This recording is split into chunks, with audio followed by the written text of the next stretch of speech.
السلام عليكم ورحمة الله وبركاته. معاكم المهندس سيد من سنتر فيرست، متخصص في معادلة كلية هندسة. النهارده جاي أكلمكم عن معادلة كلية هندسة، ويعني إيه معادلة كلية هندسة، ومين اللي بيعملها، وأوضح لكم الفكرة كلها عن المعادلة. معادلة كلية هندسة ناس كتير قوي بتقول إن هي صعبة. في أفكار كتير جدا مشوشة عند الناس من ناحية المعادلة. في ناس بتقول صعبة جدا، في ناس بتقول مستحيلة، في ناس بتقول محدش بينجح فيها، في ناس بتقول يا عم ده واحد ذاكر كتير قوي وواحد ذاكر كتير وفي الآخر ما نجحش. المهم دي أفكار. في ناس بتقول في ناس بتاخد فلوس، طبعا الكلام ده مش صحيح جدا خالص، ما فيهاش وسايط خالص، الكلام ده مش مظبوط عشان نبقى متفقين. معادلة كلية الهندسة دي بتنظم عن طريق المجلس الأعلى للجامعات. معادلة كلية الهندسة، معادلة كلية الزراعة، معادلة كلية التجارة. تمام؟ احنا حاليا مالناش دعوه بالكلام ده كله، احنا متخصصين في معادله كليه الهندسه اللي هي لطلبه الصناعيه. طيب مين اللي بيعمل معادله كليه الهندسه؟ او مين اللي حقه يعملها؟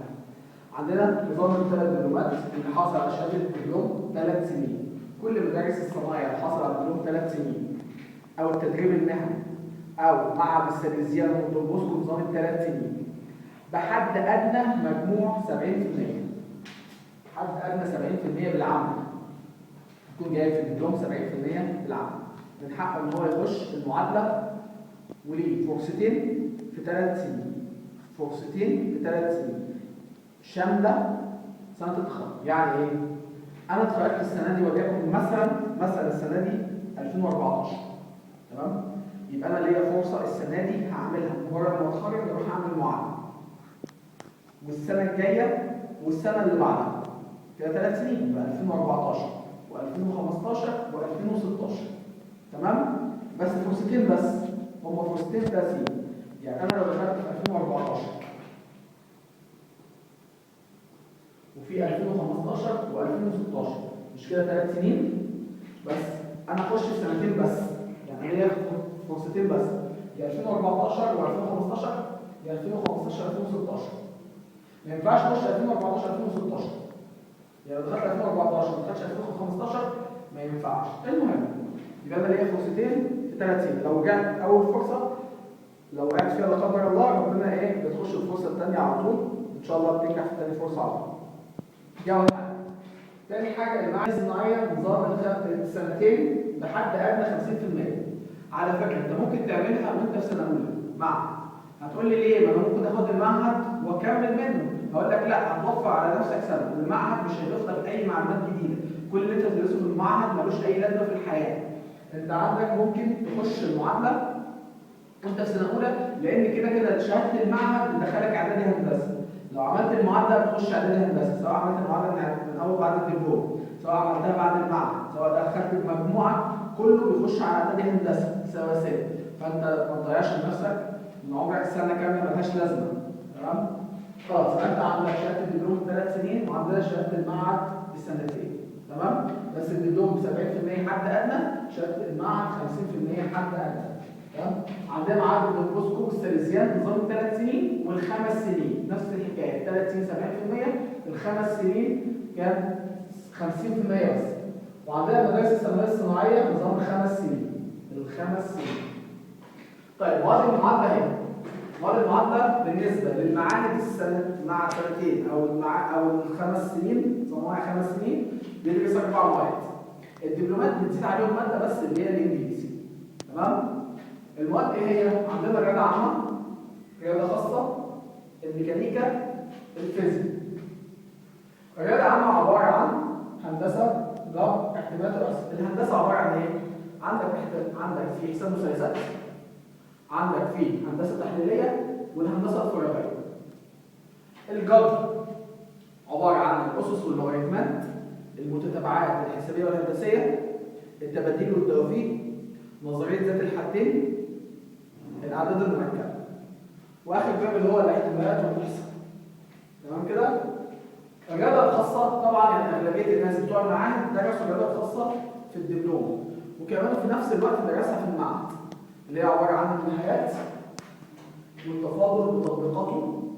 طبعا التفاضل بالماس، المعادلات الزمنيه، القيم العظمى والصغرى، كل ده انت درسه قبل كده. التكامل وتطبيقاته، طرق التكامل كلها، وظيفات التكامل كلها مع التطبيقات بتاعتها اللي هي معادله المنحنى. المحددات اللي هي باستخدام طريقه كريمر لحل المعادلات وفي نفس الوقت خواص المحددات. دي رياضه 2. الميكانيكا عباره عن استاتيكا وديناميكا. الاستاتيكا دراسه القوى الساكنه، والديناميكا دراسه القوى المتحركه. الديناميكا دي معادلات نيوتن للحركه، والاستاتيكا عباره عن محصله القوى والاتزان والازدواج. تمام كده؟ طيب فيزياء ثانويه عامه كامله هي زي ما هي ثانويه عامه ان شاء الله بتدرس هنا عندنا كلها. تمام؟ اللغه الانجليزيه دي للدبلومات الفنيه بس، دبلومات 3 سنين بس.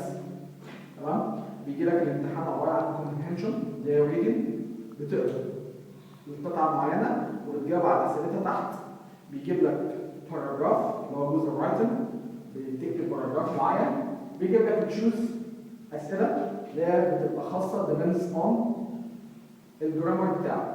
الجرامر بتاعك كويس، التنسس، بريزنت سمبل، بريزنت كونتينوس، الكلام ده كله انت ان شاء الله هتذاكره. منهج تالت على تقريبا التنسس كلها، وان شاء الله تقدر تجاوب عليها. تمام؟ طبعا ده اسم السنتر بتاعنا فيرست سنتر. تمام؟ دي صفحتنا على الفيسبوك ان شاء الله، facebook.com/eng.eg. ده اسمي ENG سيد المؤيد، ده رقم التليفون.